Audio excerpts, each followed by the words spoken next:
It was a busy year at Ottawa City Hall with major news impacting Ottawa residents when it comes to new developments, security, public transit, and much more. Mayor Mark Sutcliffe is here to chat about the year that was. Good morning to you, Mr. Mayor. Good morning, Rosie. Thank you for inviting me. Great to have you on. My pleasure. So much to talk about here. We got to get right to it. Lansdowne 2.0. A lot of discussion there. There were talks about cost, about the size of the rink, and then the Ottawa Charge stating that they will not play in a smaller arena. Let's talk about that and the developments. This is an exciting project for the City of Ottawa. And let's remember that the people of Ottawa own Lansdowne Park. The facility was deteriorating. The arena is 60 years old. We have to do something. We found a way to do something at a much lower cost to taxpayers than the alternative.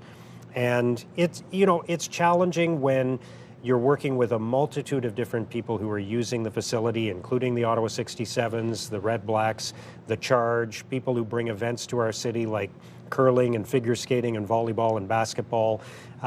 So we can't make it the perfect size for everyone. It's unfortunate that the Charge were, at the time of our decision on Lansdowne, negotiating a new lease at Lansdowne. I'm confident that in the long run, we're going to find a solution. The Charge are going to continue to play in Ottawa. They're supported here. There are people interested in buying the team eventually. They have a strong fan base. And I think there's a future for the Charge in Ottawa no matter what. So I'm excited to see that team continue to flourish. When it comes to the downtown core, it looks like the federal government will mandate public servants back to work more often. So that means back to the office, back into the downtown core. What are your hopes for that area? First of all, more people in the downtown core is a good thing for the local economy, whether they're coming to work or they're coming to go to a restaurant or to shop or to participate in events. Lots of exciting things are happening downtown. We're going to have a new concert hall not far from here. That's right. Opening sometime in 2026 at the corner of Rideau and Sussex. So I want to see more people coming downtown. We have a lot of work to do with the federal government and with private sector partners on potentially converting some downtown buildings or building sites to residential, so there's more people living downtown.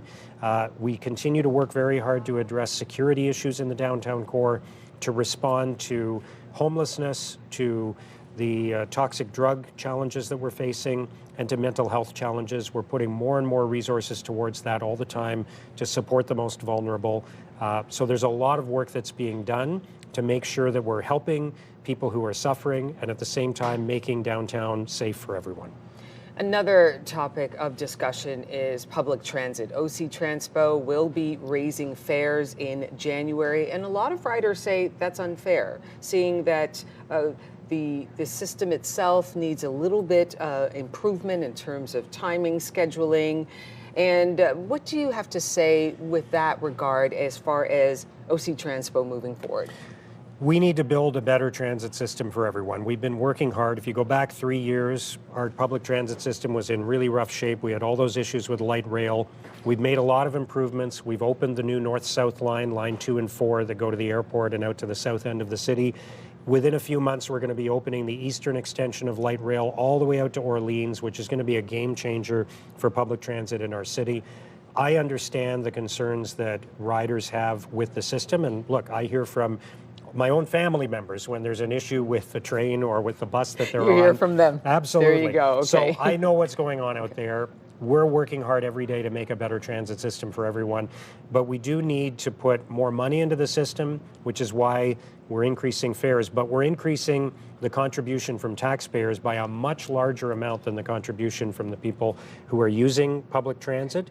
So we are injecting more capital into the system so that we can make a better system. We're going to spend more on public transit next year by far than ever before.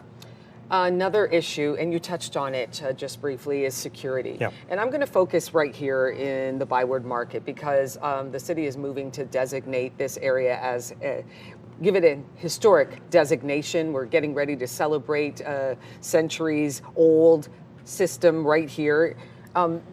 when it comes to security, and you're also looking at hiring a private security system to Yep. oversee this area. When it comes to security, especially here in the Byward Market, what are you looking forward to this coming year in 2026? We're going to work with the Byward Market District Authority and with the property owners, the hotels, the restaurants, the businesses in the Byward Market, and the residents to make sure that we're improving safety and security in the Byward Market. As you know, a couple of years ago, we opened a police station to serve the Byward Market. There's been a very positive response to that. But police are not the only solution. We have outreach workers who are working with the most vulnerable, with people suffering from a mental health crisis or a substance use issue.